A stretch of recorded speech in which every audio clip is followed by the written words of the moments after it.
Hey guys, Jeff Francoeur here. Thanks for listening to our content, and please like and subscribe.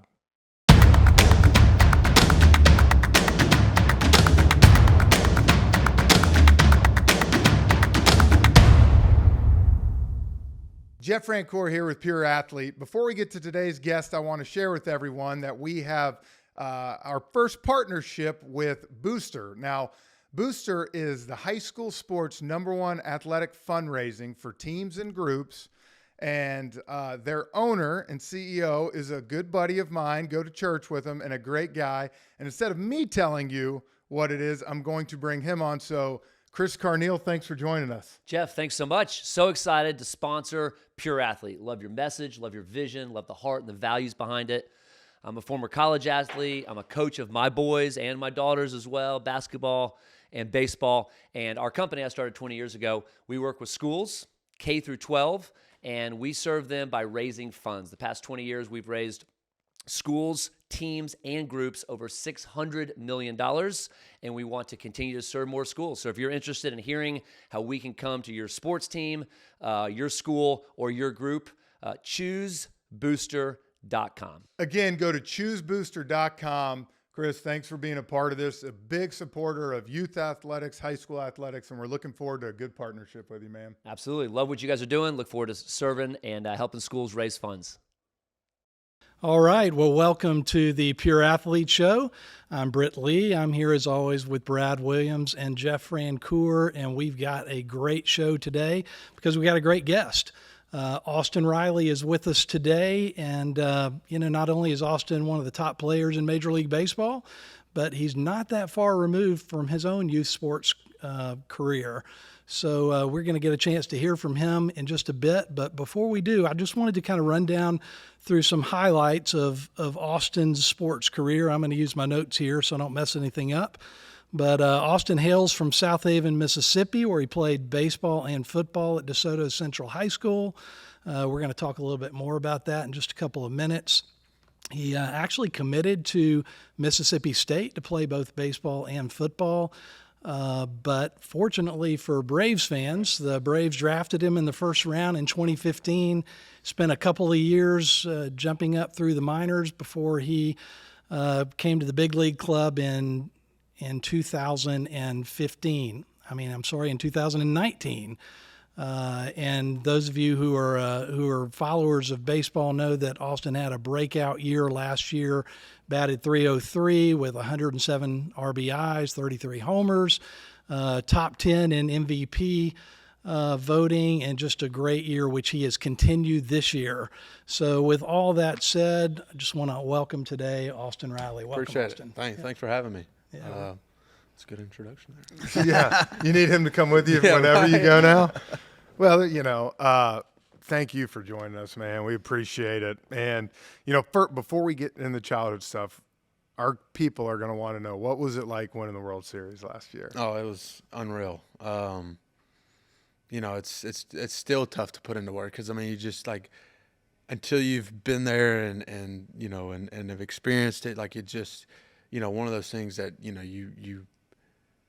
you dream of as a little kid. It's the icing on the cake for everything that you try to play for. You're trying to win the World Series every year, and to do that last year with the group that we had was incredible. So then you had your first kid start of this year. How's that going? Oh, it's great.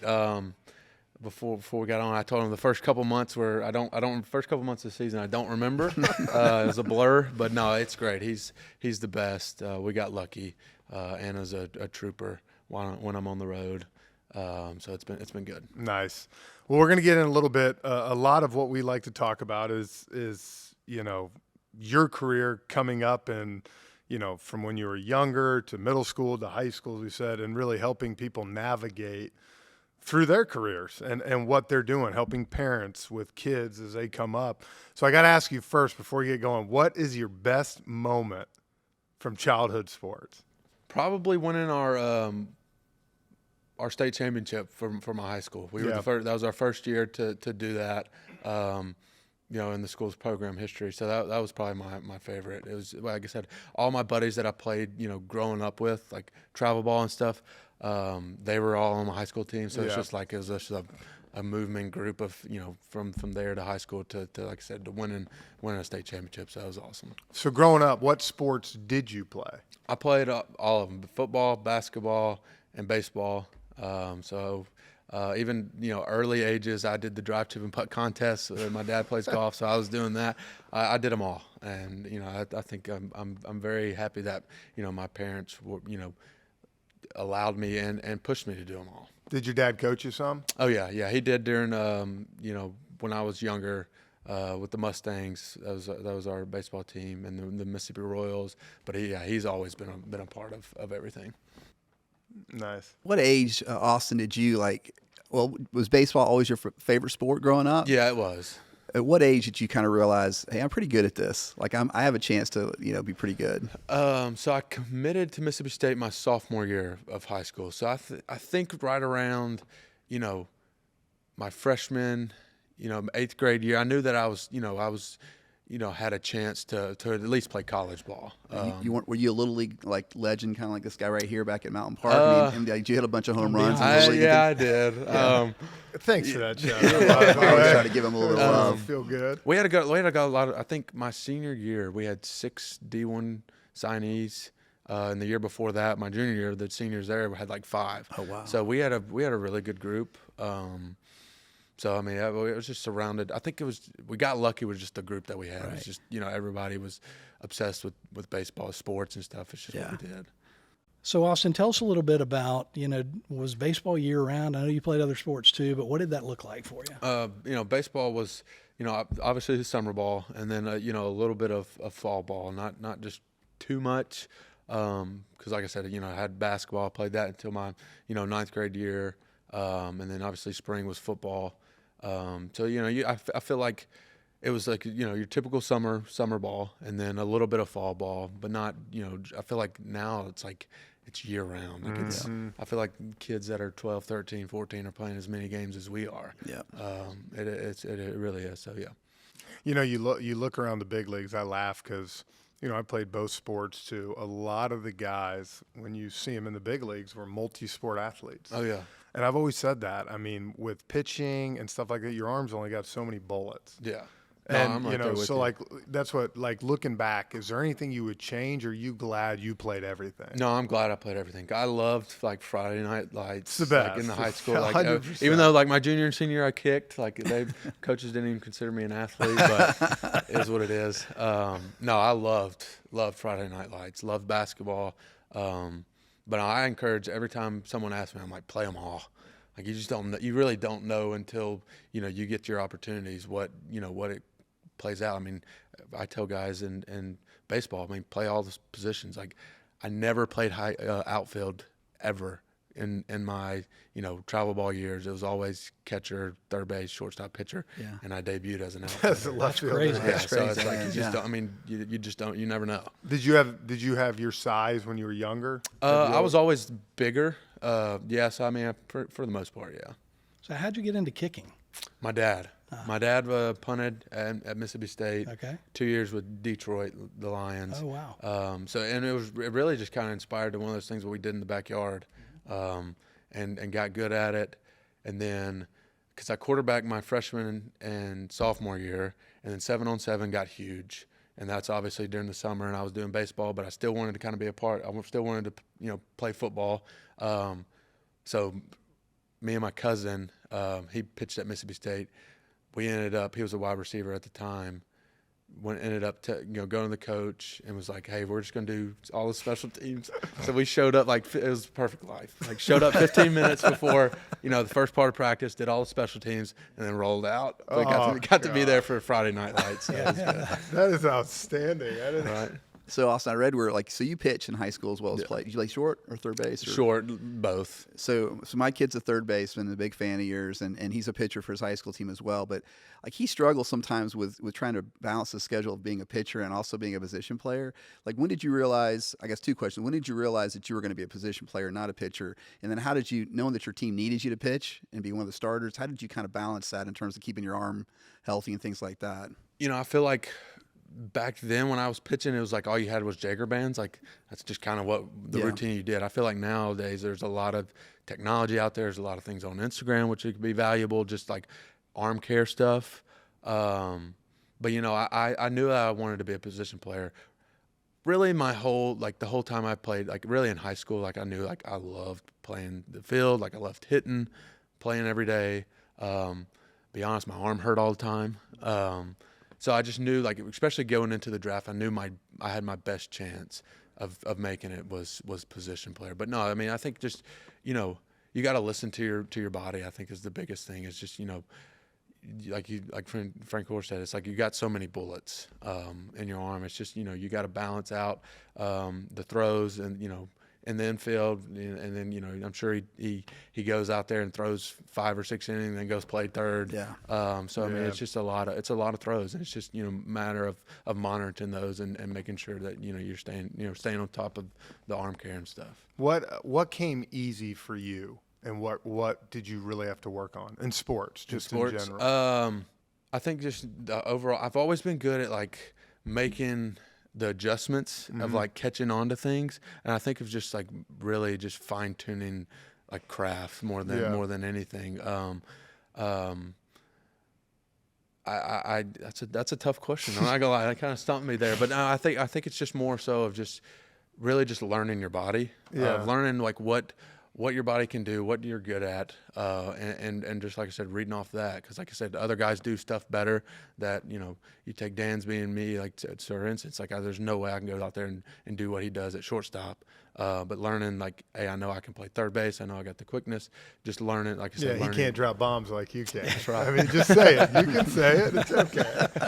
But when did you start lifting weights? Do you remember?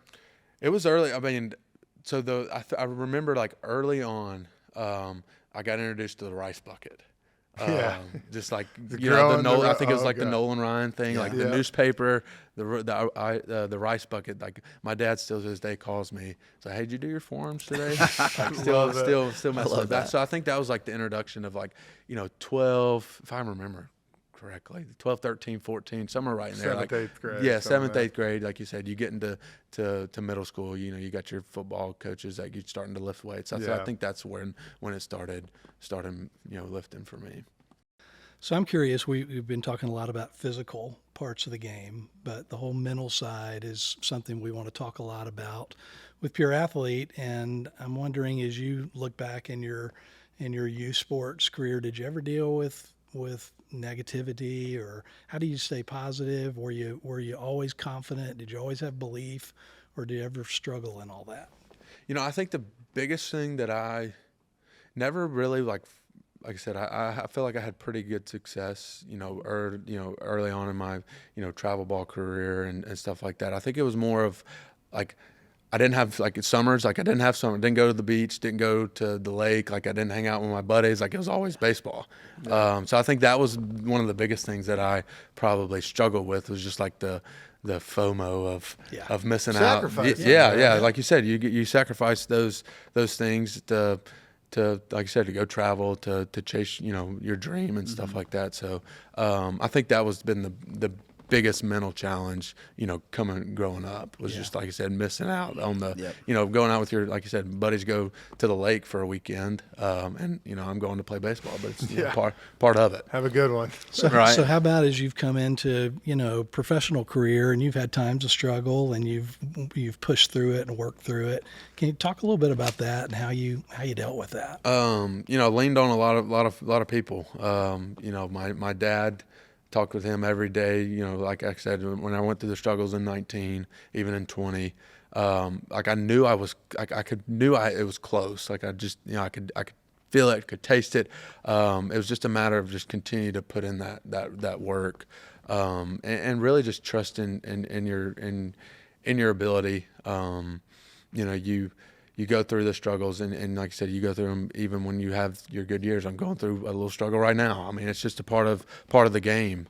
But I think the biggest thing is just, you know, going back to your roots, your core values of just understanding, you know, how things work, how, you know, like I said, you've been playing this game for so long, like you know it's in there. It's just a matter of grinding through it, putting in the time, and knowing that there's the light at the end of the tunnel.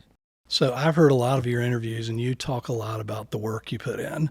So we talk a lot about grit being a really key thing for succeeding in sports and in life.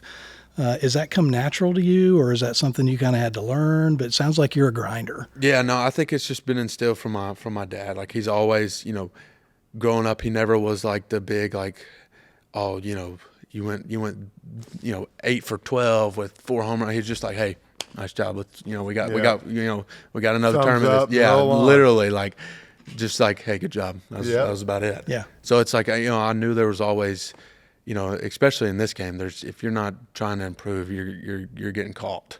So I think that's just been instilled from my father and my mom. She's my biggest critic. She loves to give me the old, well, that sucked, or just like give me the nice little text after an 0 game. Yeah. I think your hands up a little bit. Yeah, right. No, I think they just they instilled the work ethic of just try to get better every day, try to take a step forward every day. So we talk about coaches, okay? So I got one that I love to ask. It's, who was the best coach you've ever had? And this is through high school, not in minor leagues, big leagues, but who's the best coach you ever had and why? And who's the worst coach you've ever had and why? You don't have to drop their names, especially the worst coach. But because we've all been there and we've all had things that you like. Probably the best one. I mean, I really got to give it to my dad. Yeah. I mean, I think that's a no-brainer. Why? I think just the constant care of every day. He was trying to. He knew I loved the game. And the days that I didn't want to go hit in the cage or go do this. He pushed me, but I think he knew the limits. I think today and age, some guys take it to extreme. Like, it's just like so much, but I think he understood the limit. And the worst one, I know there's got to be one. and I'm not even saying as a person, but maybe something they did that you think is detrimental to coaching kids. Yeah. There is one. I'm not going to say his name. Yeah. But it was, to me, he cared about the wrong things. Like, it was the stuff that, really didn't. I'm trying to think how I can put this. Like, it was, after a game, it was like I say, after a game, we got run ruled, like, just got smoked. He was one of those guys that would, take us like after the cage and go to the cage, and we would hit for like an hour or two after, and then take ground balls. Wow. Like, it's just like that's going to help. Right. Like you're going to have like your bad game. But I think that was one of the biggest things that stuck out with that particular coach. I just felt like he just like the way he tried to get across, I guess, his message was just the wrong way. And probably made it not fun. Let's be honest. I mean, it wasn't. Like, I mean, I knew, like, like if you have a bad game, what you did. Like, there's like you said, going to the cage and flipping a bunch of balls, and he may slip one in and be like, oh, wear it. Like, that's another one. It's like coaches that would like actually, like, during BP, like, make you wear a fastball to learn how to turn it, especially when you're first getting into kid pitch. Like, this is that same guy. Like, come on. So I shouldn't do that to my son in the backyard anymore. No. He's got a book, and there's a chapter in there. Tell him about it. Car ride.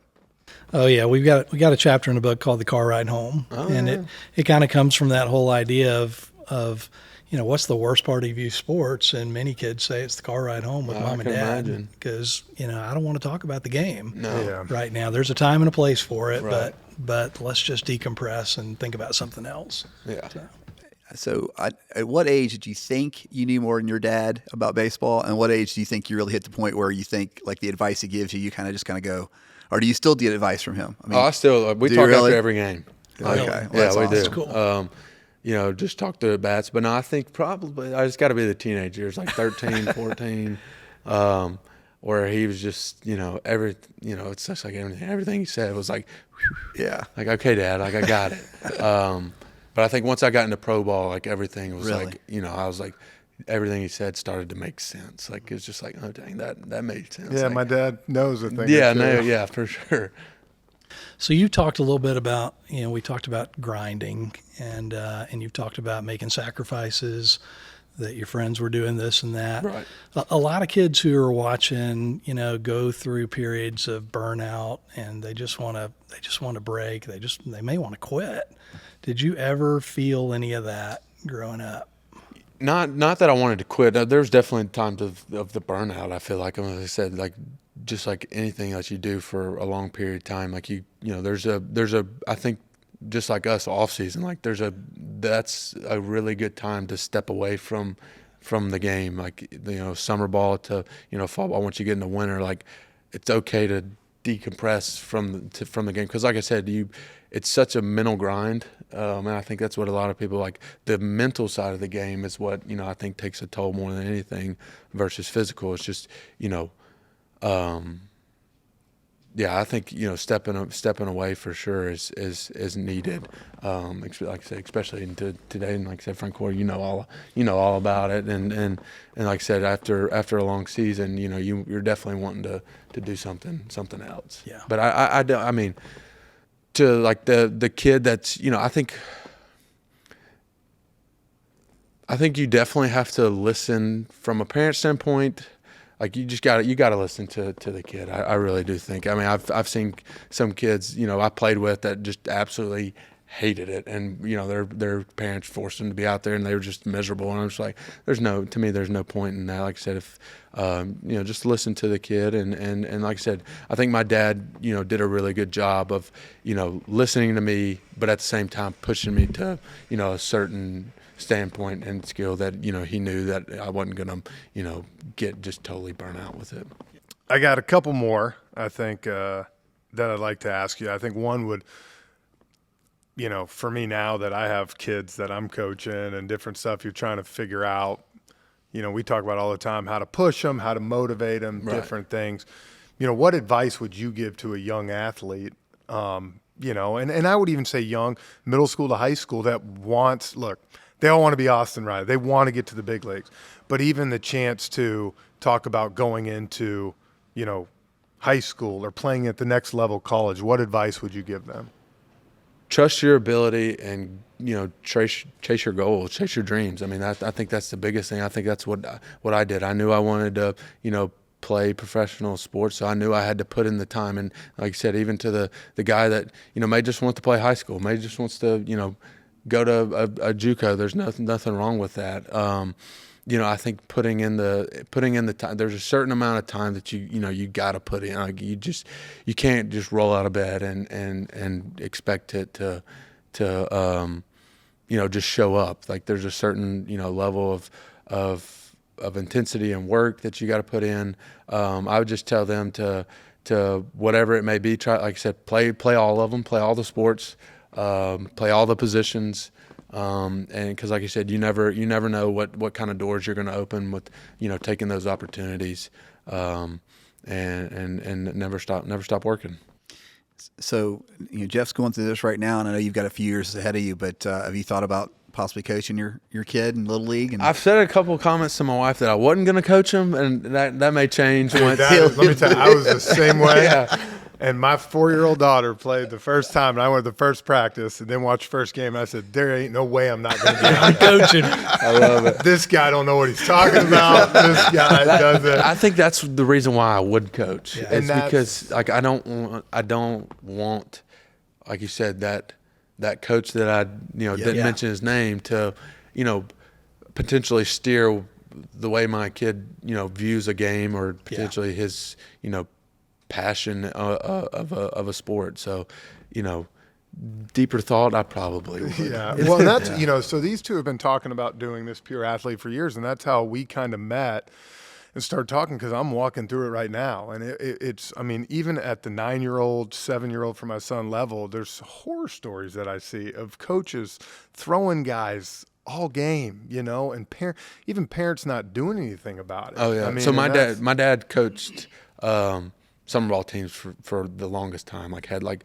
13, 14 teams. Like, Wow. and hear some of the like conversations that like in the off season that he had with parents, like like you can said, only it's imagine. horror stories, Yeah. and that's unfortunately that's kind of the reason why he's not doing it anymore. It's just Really? like he said, you can only take so much of of some of the crap. Crap. that he's Yeah. It's a tough balance, and Britt and I have been parents for a long time, but of trying to really prayerfully consider about if you kind of let your kid kind of go through this bad coach to kind of learn how to deal with a bad coach. Is this what Right. they're going to deal with in life? Or when do you step in and go, I'm afraid they're going to ruin this sport for my kid. Yeah, Right. don't wanna play. And my kid's going to come to me and say, I don't like baseball or football anymore because this coach created such a bad experience. And it's a fine line when you step in and when you don't step in, and when you say, I need to come in and play coach this year, just to Right. let the kids have a great experience, Yeah. and do it for the right reasons, especially at younger ages. But it's tough. It's really tough. No, I can imagine. 'Cause I think that's why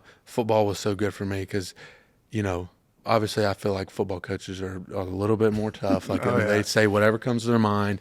And, I had one of those high school coaches that, asked if I was, eating paint chips on as a kid growing up because I made a bad throw during walkthroughs on Thursday afternoon walkthroughs before Friday night's game. So, no, I definitely, there's a fine line for sure. But you appreciate it to a certain Well, that's what I'm extent. saying. But Like, you yeah, said, you then there's definitely also- have you learn your You lesson. got to build mental Yeah, toughness. Yeah, for sure. I mean, I think that's.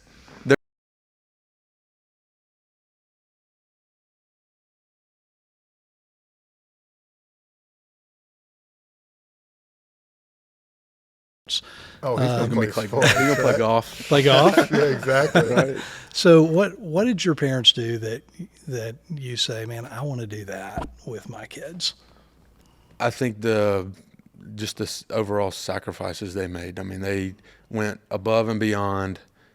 My dad worked 3 jobs growing up just so I could play baseball. My mom, didn't work. We jumped in a van all summer and rode in a van, and she took me everywhere. So, I mean, the teamwork that they put together to allow me to have the opportunities that I did, I think is what I'll, try to mimic the most, learn from them, just the overall sacrifices that, like I said, that they made day in and day out just so I could, go to practice, go to, have, the newest cleats, have the new glove, the all those things that, us, as a little kid that you want to have to play. You have siblings? I do. I have an older sister, younger brother. Okay. Did they both play my sports? my or- sister played basketball and golf in high school, and then my brother played golf in high school and is at the W right now playing golf. Okay. So they were juggling all 3. Oh yeah. They did, like I said, crazy, they yeah. did a phenomenal job with us. Yeah. Yeah. That's cool. You got anything else? I do. I want to ask a question about come all the way up to current day. I want to know what you think about the rule changes next year.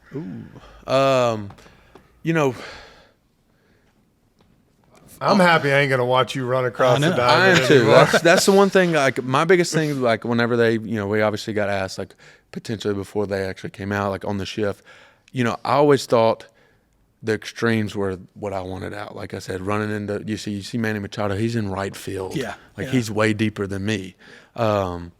I was just going to like every infielder had to have a foot in the dirt. Like Yeah. I didn't care if you had 3 on one side or 2 on the like, just have a foot in the dirt. But obviously you have to have 2 on either side of the second base.